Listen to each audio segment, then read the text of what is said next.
एका युगाची निर्मिती, एका युगाची जननी. ज्या काळात स्त्रियांना आवाज नव्हता, त्या काळात जिजाऊने जिजाऊची तलवार उचलली. त्या बाळाला सांगायच्या, शिवबा अन्याय झाला तरी काम आहे.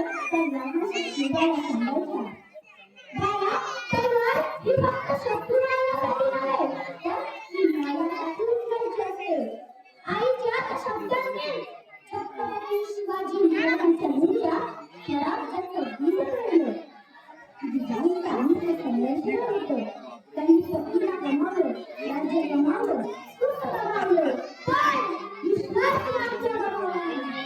कारण त्यांच्या मनात आणि मनात एकच स्वप्न होतं, स्वतःच्या भूमीत स्वतः राज्य.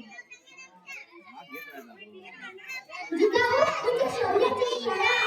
त्यांच्या ओळखीची झालं जेव्हा छत्रपती झाला ना, तेव्हा आई समजतं आणि मनानंद झालं. त्या शिकवतात धैर्य हे स्त्रीच्या रक्तात आहे. प्रेम आणि संस्कार हे तिच्या शक्ती आहे आणि तिच्या आशीर्वादाने वीर जन्म देतात.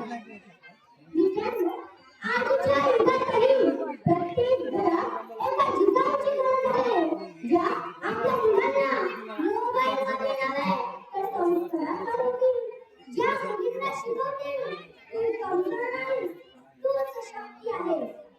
मित्रांनो, कल्पना करा, जर त्या काळात जिजाऊ नसत्या तर आपल्याला शिवाजी महाराज मिळाले असते का?